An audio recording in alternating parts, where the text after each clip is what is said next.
प्यारे बच्चों, आज हम पढ़ने वाले हैं संधि के बारे में। संधि क्या है, उसके कितने भेद हैं, उनके भेद के कितने उपभेद हैं, इन सारी बातें हम इस वीडियो के द्वारा जानेंगे। सबसे पहले संधि क्या है? दो वर्णों के मेल से जो हमारे शब्दों में जो कुछ भी विकार या परिवर्तन आते हैं उन्हें हम संधि कहते हैं। संधि मुख्यतया तीन प्रकार के होते हैं: स्वर संधि, व्यंजन संधि, विसर्ग संधि।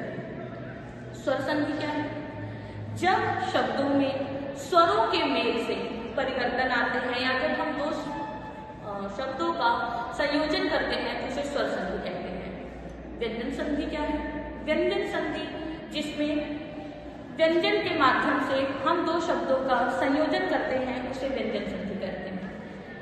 विसर्ग संधि क्या है? स्वर, व्यंजन और विसर्ग के संयोजन से हमारे शब्दों में जो कुछ भी विकार परिवर्तन आते हैं उन्हें हम विसर्ग संधि कहते हैं। सबसे पहले स्वर संधि। स्वर संधि को मुख्यतया 7 भागों में पढ़ा जाता है।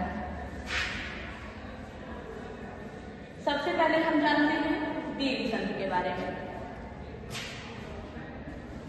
दीर्घ संधि क्या है? दीर्घ संधि है, इसके सूत्र को हम कहते हैं अकः सवर्णे दीर्घ।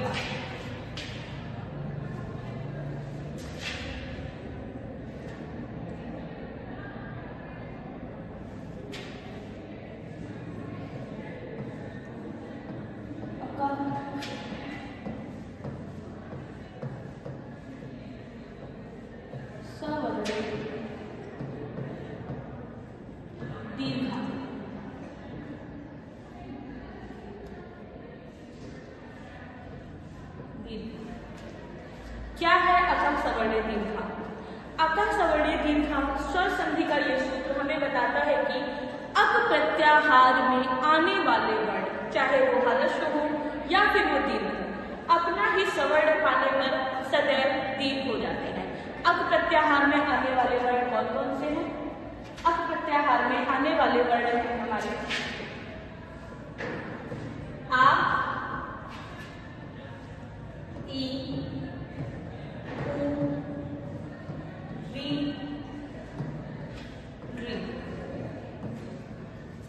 ये वो शब्द स्वर हैं या ये वो वर्ण हैं जो हमारे अक प्रत्याहार अयुण और विलिप के अंतर्गत आते हैं।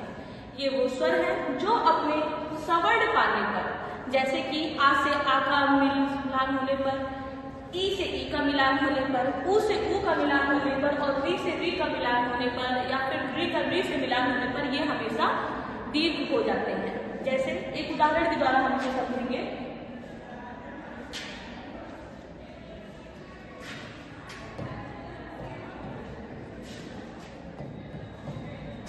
विद्या धन आलय।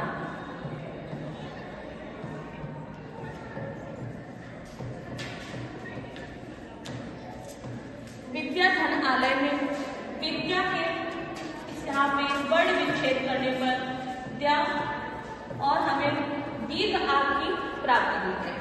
साथ ही इसी तरह आलय से हमें दीर्घ आ की प्राप्ति होती है। इन दोनों स्वरों से हम ये समझते हैं कि ये जो दोनों स्वर हैं वो अयुण प्रत्याहार के अंतर्गत आने वाले हैं और अपना सवर्ण पाके ये दीर्घ हो जाएंगे। इसी प्रकार वर्णों के समायोजन से ये बन जाएंगे विद्यालय, विद्यालय। इस तरीके से हम और उदाहरणों के माध्यम से जानेंगे, जैसे कि रवि धन ईशा रवीशा, भानुधन उदया भानुद्या, पितृधन मृडम पितृडम आदि दीर्घ संधि के हमारे उदाहरण हैं। धन्यवाद। इसी क्रम में अब हम दीर्घ संधि के बाद गुण संधि के बारे में जानेंगे। गुण संधि क्या है, इसके सूत्र क्या है, इसके माध्यम से हम इस संधि को समझेंगे।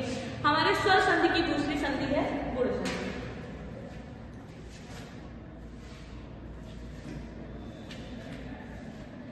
जिसका सूत्र है आद गुणा।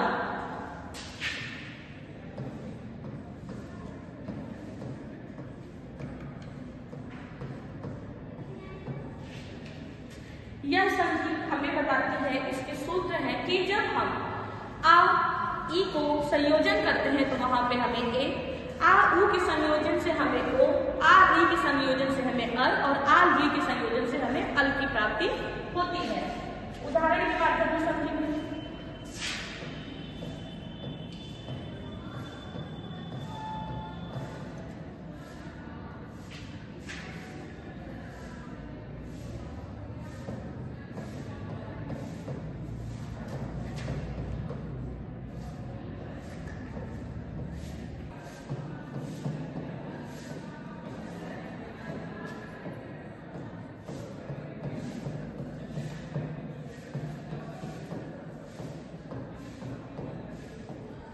उदाहरण के माध्यम से आइए समझते हैं।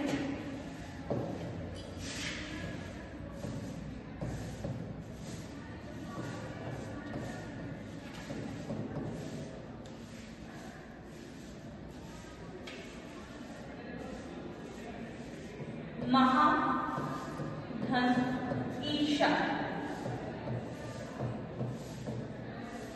महा से हमें आ की प्राप्ति हुई तथा ईशा से हमें ई की प्राप्ति हुई, जिसके संयोजन से हमारा वर्ण बना ए। इस तरह से वर्णों का संयुक्ताक्षर करने पर हमें प्राप्त होगा महेशा।